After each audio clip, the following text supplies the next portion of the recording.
والجبين الأطهر والحسب الأشهر والنسب الأنور أبي القاسم محمد اللهم صل على محمد وآل محمد. الطيبين الطاهرين المعصومين المظلومين المنتجبين المنتخبين الغر الميامين سيما على صاحب دعوة النبوية وصولة الحيدرية والعصمة الفاطمية وصلح الحسنية وعبادة السجادية والآثار الباقرية والعلوم الجعفرية والعلوم الكاظمية وحجج الرضوية وجود التقوية والنقابة النقوية والهيبة العسكرية والغيبة الإلهية. اللهم صل على محمد وآل محمد. الله على أعدائهم أجمعين من يومنا هذا إلى قيام يوم الدين. أما بعد فقد قال الله تبارك وتعالى في القرآن الكريم وهو أصدق الصادقين وقوله الحق ثم الحق. بسم الله الرحمن الرحيم. الجزاء الإحسان إلا الإحسان. صلاة على محمد وآل محمد. اللهم صل على محمد وآل محمد.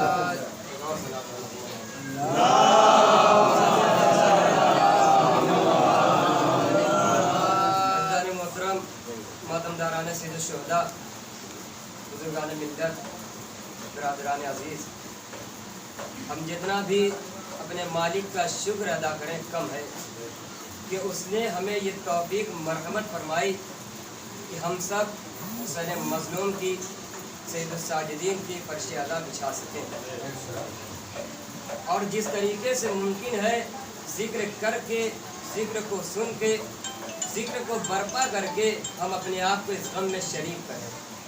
اس لیے کہ آج چونکہ ہماری آنکھوں پر مادی پردے ہیں، لہٰذا ہمیں احساس نہیں ہے کہ فرش عزائے سید الساجدین یعنی کیا، فرش عزائے حسین یعنی کیا.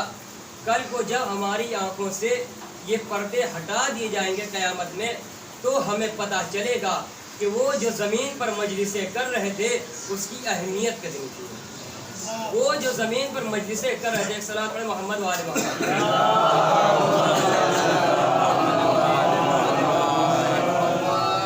وہ جو زمین پر مجلسیں کر رہے تھے اس کی اہمیت کتنی تھی، اس کا وقار کتنا تھا. اس لیے کہ قیامت کا ایک نام ہے یوم الحسرہ، یعنی حسرت والا دن. ہر آدمی ہاتھ ملتا ہوا نظر آئے گا کہ اے کاش ایک مجلس اور کر لی ہوتے، اے کاش ایک فرش ادا پہ اور بیٹھ گئے ہوتے. اور عزیزان ایمان، یہ ممکن ہی نہیں ہے کہ حسین کے فرش ادا پہ آئے اور خالی ہاتھ چلا جائے. کیوں؟ اس لیے کہ یہ تو اتنا کریم گھرانہ ہے کہ جہاں دشمن کو بھی شربت پلایا جاتا ہے، ہم اور آپ تو بالآخر ان سے کہیں نہ کہیں محبت کرنے والے ہیں. ایک صلوات پڑھیں محمد وآل محمد. اب دیکھیے کہ چونکہ پروردگار عالم نے انسانوں کی ہدایت کے لیے جتنی چیزیں ہو سکتی تھی سب کو آمادہ کیا ہے. روز اول سے لے کے آج تک اور آج سے قیامت تک کوئی یہ نہیں کہہ سکتا کہ ہم ہدایت لینا چاہتے تھے ہمیں ہدایت مل نہ سکی. کیوں؟ اس لیے کہ اللہ نے انتظام یہ کیا کہ جو زمین پر پہلا انسان بھیجا وہ خود ہادی تھا، اور جو آخری انسان باقی رہے گا وہ بھی ہادی ہوگا. اگر آپ توجہ کریں تو قرآن مجید نے بہت سے رخ بیان کیے ہیں ہدایت کے لیے. کم سے کم 4 گروہ تو ہے ہی کہ جن کی ہدایت کا اعلان قرآن مجید کر رہا ہے. ہدی للناس، ہدی و بشری للمسلمین، ہدی و بشری للمؤمنین، ہدی للمتقین. یہ قرآن مجید لوگوں کے لیے ہدایت ہے، یہ قرآن مجید مسلمانوں کے لیے ہدایت ہے، یہ قرآن مجید مومنوں کے لیے ہدایت ہے، یہ قرآن مجید متقی لوگوں کے لیے ہدایت ہے. یعنی یہ ایک ایسی کتاب ہے کہ جو ہر کلاس میں چلتی ہے. بھائی توجہ کریں، یہ ایک ایسی کتاب ہے کہ جو پہلے کلاس سے لے کے آخری کلاس تک چلتی ہے، اور ایسی کتاب ہے کہ ہر ایک کو سیراب کرتی ہے. اگر کوئی جاہل بھی بیٹھتا ہے تو وہ بھی کچھ نہ کچھ لے کے اٹھتا ہے قرآن سے. اگر کوئی اس سے پڑھا لکھا بیٹھے تو وہ بھی کچھ لے کے اٹھے گا. اگر عالم وقت بیٹھے تو وہ بھی قرآن سے لے کے اٹھے گا. اس لیے کہ قرآن کے اندر باطن ہے، باطن کے اندر باطن ہے، باطن کے اندر باطن ہے. یعنی اتنا گہرا ہے قرآن کہ نظر کچھ آتا ہے، اندر اتریے تو کچھ اور دکھتا ہے. ایک صلوات پڑھیں محمد وآل محمد.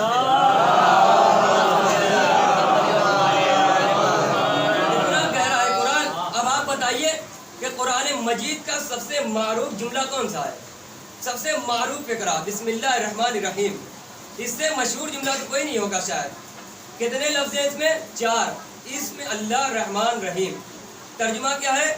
بنام خدا رحمان و رحیم، اللہ کے نام سے جو رحمان و رحیم ہے۔ توجہ کیجیے گا، اللہ کے نام سے جو رحمان و رحیم ہے، بس اتنی سی بات ہے۔ اب وہ شروع کرتا ہوں، آغاز کرتا ہوں، نہ جانے کیا کرتا ہوں، الگ مرحلہ ہے، لیکن اگر ہم اور آپ سمجھے تو اتنا ہی کہیں گے بنام خدا رحمان و رحیم کے، اللہ کے نام سے جو رحمان و رحیم۔ اگر ہم اور آپ سمجھیں گے تو بس اتنا ہی کہیں گے کہ اللہ کے نام سے جو رحمان و رحیم۔ مجھے نہیں پتا کہ آپ پہنچے وہاں تک کہ نہیں، لیکن ایک انسان پوری رات اسی پر بولتا رہا، پوری رات بولتا رہا۔ جب سویدیت صبح نمودار ہوئی تو شاگرد نے پوچھا، مولا کیا سورہ الحمد کی تفسیر مکمل ہو گئی؟ تو فرماتے ہیں سورہ الحمد ابھی تو بسم اللہ کی تفسیر مکمل نہیں ہوئی۔ ایک سلام پڑھو محمد و آل محمد پہ۔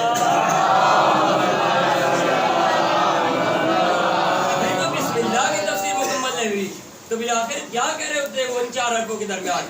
اسی قرآن کی تو تفسیر کر رہے تھے۔ پیغمبر نے ایک حدیث ارشاد فرمائی، انی تارکن بکم الثقلین کتاب اللہ و ترکی اہل بیتی ما ان تمسکتم بہما لن تضلوا بعدی، کہ میں تمہارے درمیان 2 گراں قدر چیزیں چھوڑ کے جا رہا ہوں، ایک کتاب خدا، دوسری میری اطاعت۔ اگر تم ان دونوں سے وابستہ رہو گے تو کبھی گمراہ نہیں ہوگے۔ اور یہ بھی یاد رکھنا وَلَن يَفْتَرِقَا، یہ دونوں آپس میں کبھی جدا نہیں ہوں گے۔ بس یہی ایک لفظ بیان کرنا ہے، قرآن اور اہل بیت کبھی جدا نہیں ہوں گے۔ کیا مطلب ہے اس کا؟ اس کا مطلب یہ ہوا، اگر ہم اور آپ سمجھے تو ہمیں یہی لگتا ہے کہ اس کا مطلب یہ ہے کہ جہاں بھی قرآن رکھا ہوگا وہاں کوئی نہ کوئی اہل بیت کی ایک فرد کھڑی ہوگی۔ کیا یہ مطلب ہے اس کا؟ یا پھر جہاں اہل بیت کی کوئی ایک فرد ہوگی اس کے جیب میں قرآن ہوگا، کیا یہ مطلب ہے اس کا؟ پھر کیا مطلب ہے کہ قرآن اہل بیت سے جدا نہیں، اہل بیت قرآن سے جدا نہیں؟ صلوات پڑھ محمد و آل محمد پہ۔ مطلب کیا ہے کہ قرآن اہل بیت سے جدا نہیں ہوگا، اہل بیت قرآن سے جدا نہیں ہوں گے۔ عزیزان ایمان، یہ ایک مشکل مرحلہ ہے، لیکن آسان لفظوں میں کہا جائے تو اس کا مطلب یہ ہے کہ شان قرآن اور شان اہل بیت میں آپس میں کوئی فرق نہیں آئے گا۔ یعنی جیسا قرآن ویسے ہی اہل بیت، جیسے اہل بیت ویسا ہی قرآن۔ اگر توجہ ہو تو جملہ کہہ دوں، اس کا مطلب یہ ہے کہ اگر قرآن کو جسم دے دیا جائے تو اہل بیت، اگر اہل بیت کی سیرت کو لکھ دیا جائے تو قرآن۔ محمد و آل محمد پہ۔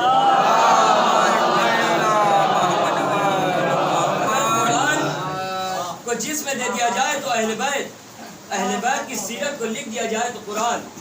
عزیزان ایمان، آج چونکہ میں چاہتا یہ ہوں کہ کچھ انسان اور احسان کے حوالے سے آپ کے درمیان بیان کروں کہ اللہ نے انسانوں کے اوپر بے پناہ احسان کیا ہے، اور اللہ اپنے بندوں پر بے پناہ احسان کرتا جا رہا ہے۔ عزیزان ایمان، اگر کوئی انسان اللہ کی طرف خالق سمجھ کے متوجہ نہیں ہے، رازق سمجھ کے متوجہ نہیں ہے، معبود سمجھ کے متوجہ نہیں ہے، تو کم سے کم اپنا محسن سمجھ کے متوجہ ہو جائے گا۔ اس لیے کہ اللہ نے انسانوں پر بے پناہ احسان کیا ہے۔ عزیزان ایمان، دیکھیے احسان اہل بیت بھی کرتے ہیں، احسان ہم بھی کرتے ہیں، مگر ہمارے احسان میں اور اہل بیت کے احسان میں فرق ہے۔ فرق یہ ہے کہ جب ہم احسان کرتے ہیں تو ہم اپنے دوستوں کو دیکھ کے احسان کرتے ہیں، ہم پہلے یہ دیکھتے ہیں کہ یہ ہمارا چاہنے والا ہے کہ نہیں۔ لیکن عزیزان ایمان، اگر ہمارا کوئی دشمن آ جائے تو ہم اس کے اوپر احسان کرتے ہوئے نظر نہیں آتے۔ لیکن یہ کرامت صرف اور صرف ہمارے اماموں میں تھی کہ جب بھی ہمارے اماموں کے دشمنوں نے جب بھی پکارا تو جا کے دربار میں مدد کرتے تھے۔ یہی تو وجہ تھی کہ خلیفہ ثانی نے 70 مرتبہ پوری زندگی میں کہا کہ لولا علی لیلک فلا، اگر علی نہ ہوتے تو میں ہلاک ہو جاتا۔ یہ جملہ بتا رہا ہے کہ حکومت ان کی تھی، تخت ان کا تھا، تاج ان کا تھا، محل ان کا تھا، مگر جب مشکل پڑی تو علی کو مدد کے لیے پکارا۔ علی جا کے مدد کرتے تھے۔ عزیزان ایمان، جملہ کہوں، خلیفہ ثانی جا کر کہا کرتے تھے لولا علی لولا علی لولا علی، اگر علی نہ ہوتے، اگر علی نہ ہوتے، اگر علی نہ ہوتے۔ ارے قبلہ، آپ نے 70 مرتبہ اپنی زبان سے لولا علی کہہ دیا، دل سے ایک مرتبہ مولا علی کہہ دیتے، دل سے ایک بار مولا علی کہہ لیتے۔